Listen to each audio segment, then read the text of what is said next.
We, as a species, are creatures of lingering regrets. We constantly think of the things that we didn't do, the opportunities we missed out on, the alternatives to the choices we have made, and the haunting question of what if? I am no different, and that is what brings me here to share my experience today.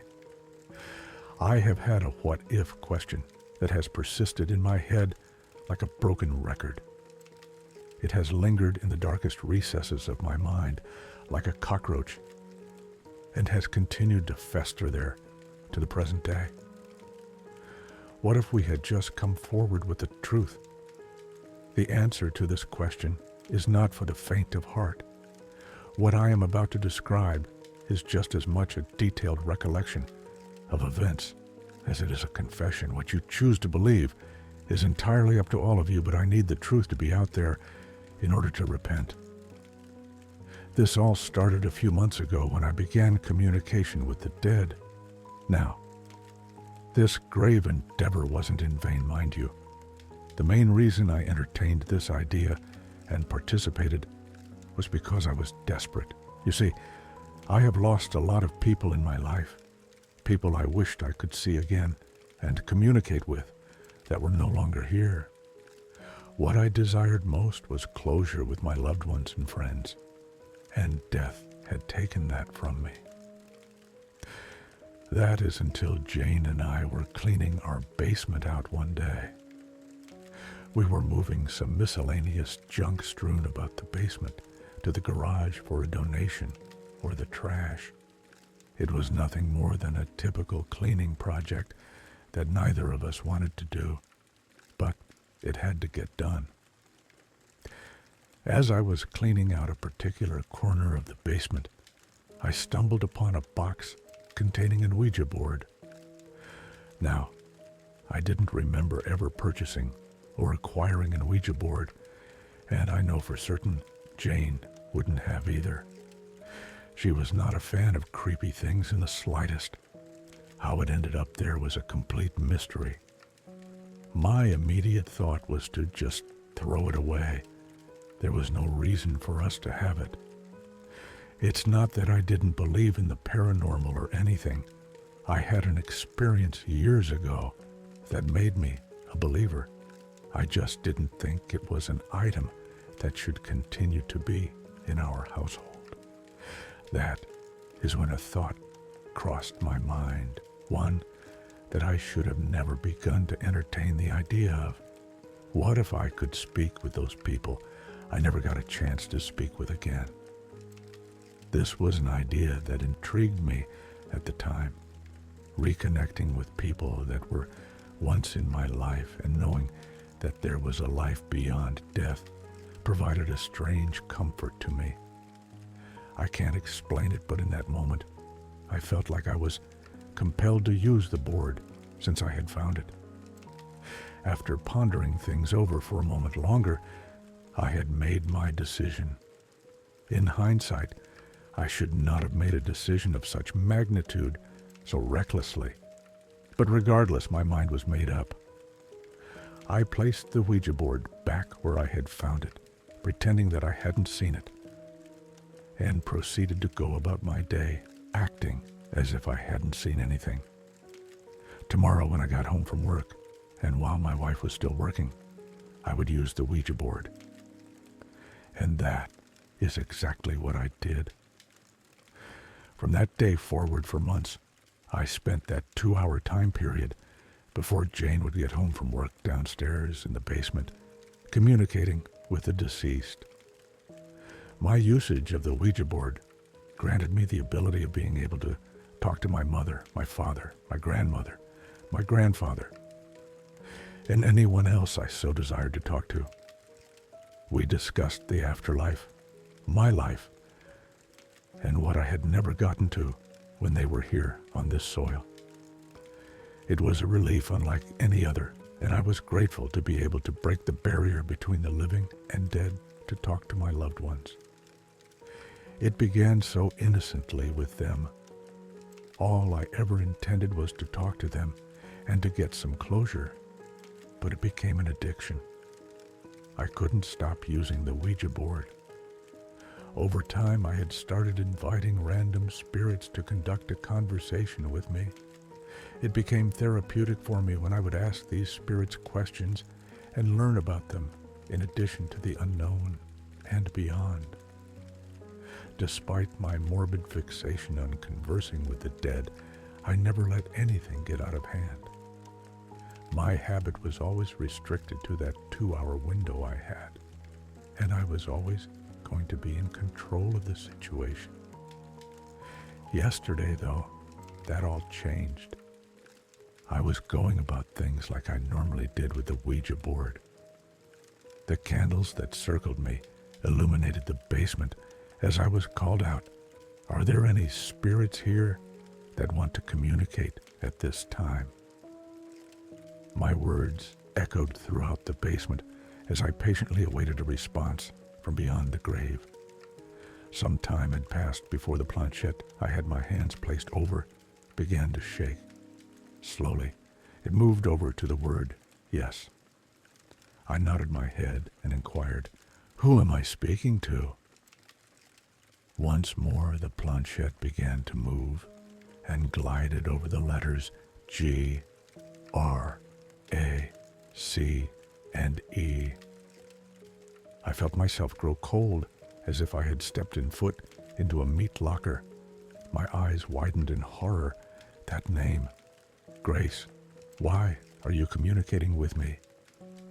My words hung in the air like a fog as I anxiously waited for the spirit to answer. I could feel my heart pulsating very fast, and I did my best to take deep breaths to slow its frantic pace. A moment later, the planchette moved to a series of letters that spelled out the word return. Return? What do you mean by this? I inquired, my eyes darting around in the darkness surrounding the candles I had lit. Silence overcast the basement, and nothing was heard besides the thunderous thumping of my heart. I had never experienced anything like this in the months I had used the Ouija board. I had never felt such an ominous and dark energy that contaminated the room like a plague. I glanced back down at the planchette, wondering if there was ever going to be a response when a gust of wind snuffed out the candles. I blindly looked around, the darkness enveloping my vision as I felt the perspiration form on my forehead from fright. It felt like I was being watched, but by who, I could not tell. It was a feeling that lurked as I felt an icy cold hand grip my shoulder. I stood still as a statue, rooted to the spot in horror as a voice whispered a command into my ear. Run! That's when my adrenaline kicked in and I bolted up the stairs. I closed the basement door behind me and went up to Jane and I's room to hide and calm down. I didn't move from my place in our bedroom until Jane had come home from work. I didn't dare tell her what had occurred.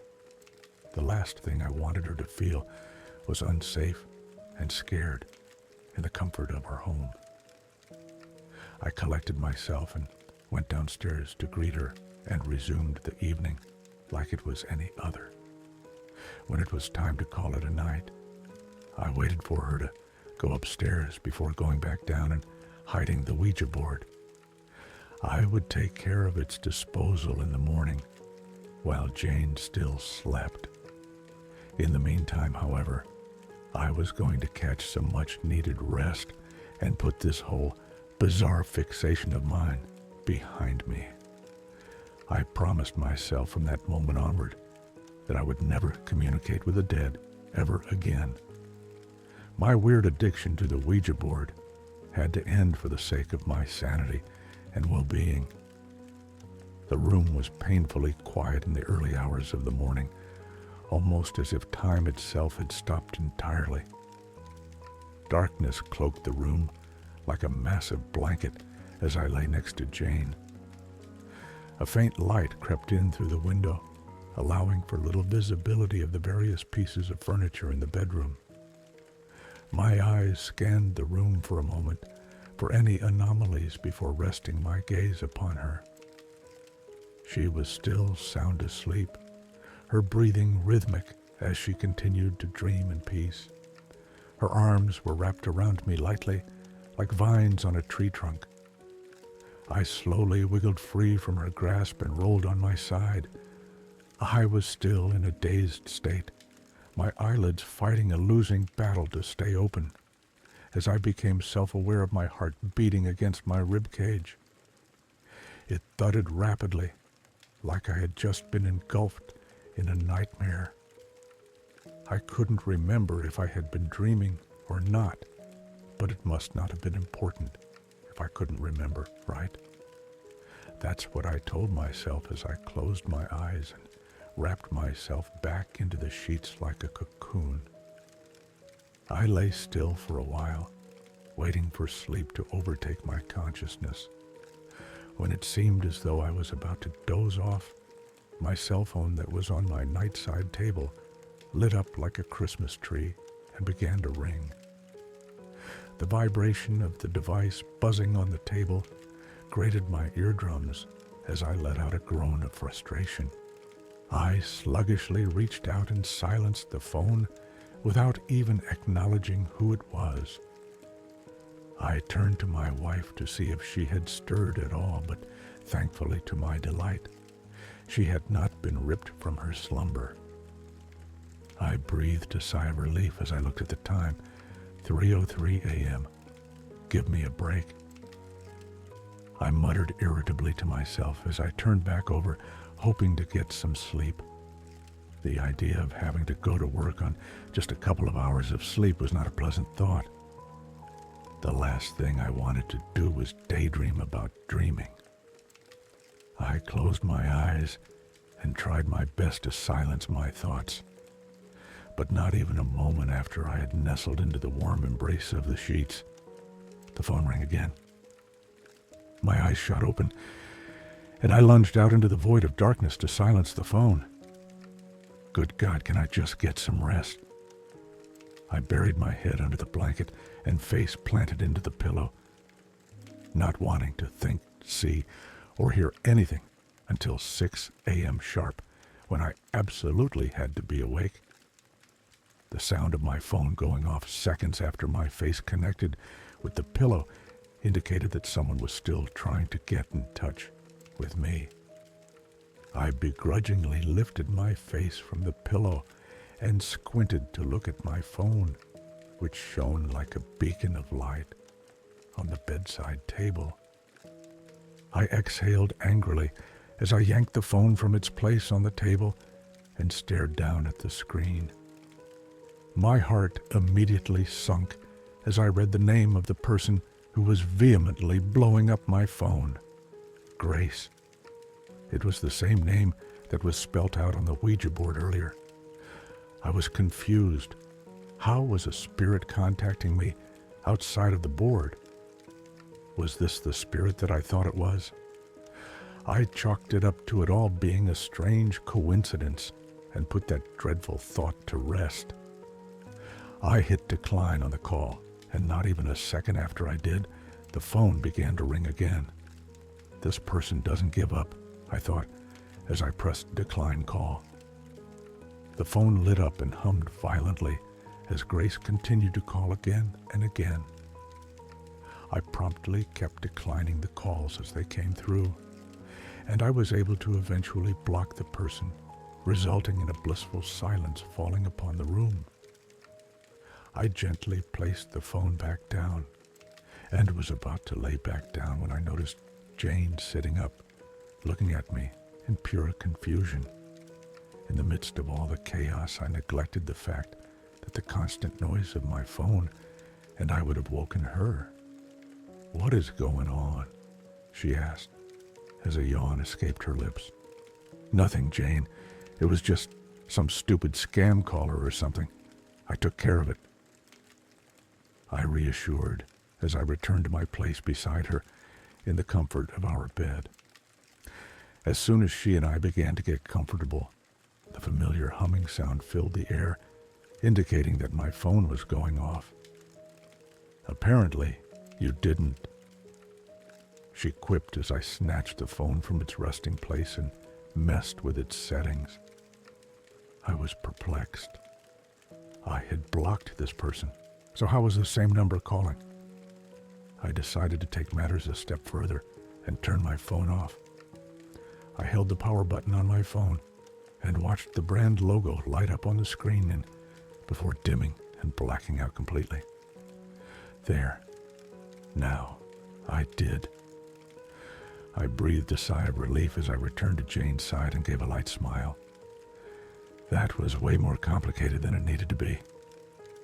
We shared a laugh as we both lay on our backs and snuggled together under the sheets. "I noticed. Seems like you got a stalker," she teased as she wrapped her arms around my torso and placed her head on my chest. "Who wants to stalk someone like me, though?" "I don't know. You tell me." She raised her head to look me in the face and raised a slight brow, jokingly. In that moment, I wanted to tell her the person's name, but decided it was better to withhold the information. There was no need to bother her with something as small as a name in the grand scheme of things. Before I could give a reply to her question, though, my phone rang yet again. This time, Jane and I both sat straight up in bed, immediately alarmed at what we were hearing. You turned that off, right?" she asked with a concerned tone, her face peering over at my bedside table. "Yeah, I turned the phone off. Did you not see me turn the phone off?" I felt like my arms weighed 1,000 tons, and my fingers shook as I took the phone and brought it to my face. I stood there and just stared at the brightly lit screen, the name Grace striking fear into my heart. "Grace? Who is this Grace? And why is she calling you? It's 3 a.m, Jane said, clearly agitated and suspicious of the fact that another woman was calling me in the early hours of the morning. "I don't know, but I'm going to answer and figure out what the meaning of this is." I pressed accept on the phone call and brought it up to my ear. "Listen, I don't know who you think you are, but..." I was interrupted by a burst of static that sounded like a radio trying to find a proper frequency. "Hello? Is anybody there?" I asked as I glanced over my shoulder at Jane, who appeared to be a nervous wreck. She looked how I felt internally, but I needed to be strong for her.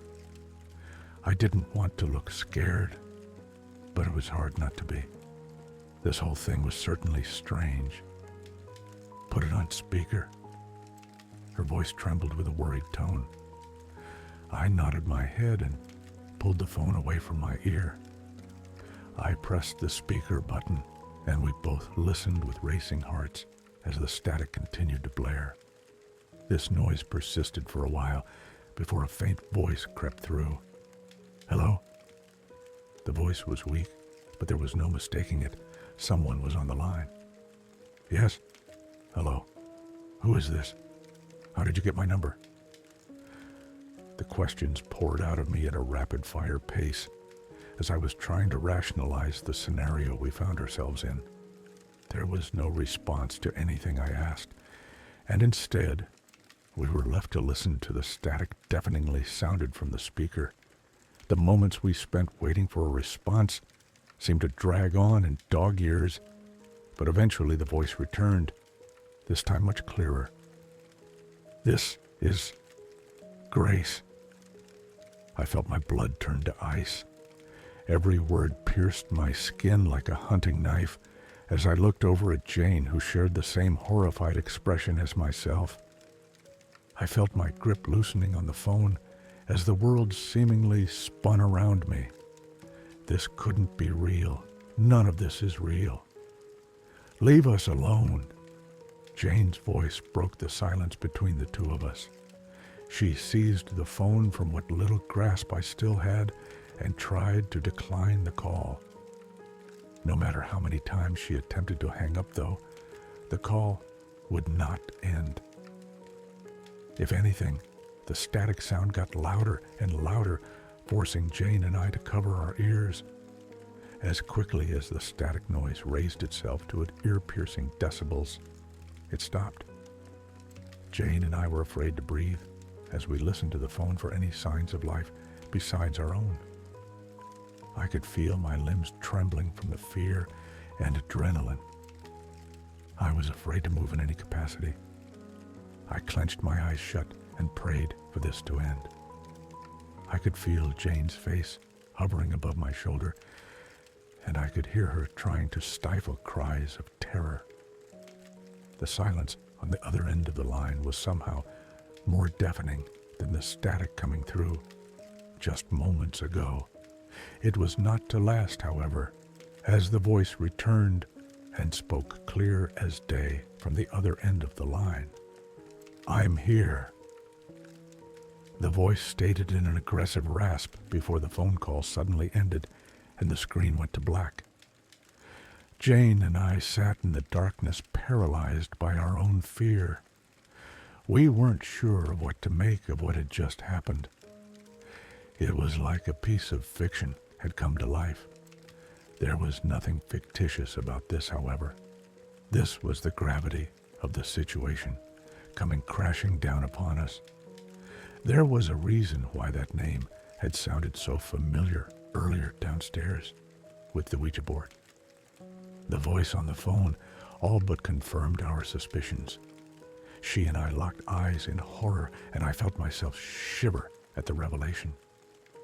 The spirit from the Ouija board and the voice on the phone were the same entity. It was Grace, our daughter we had killed 10 years ago.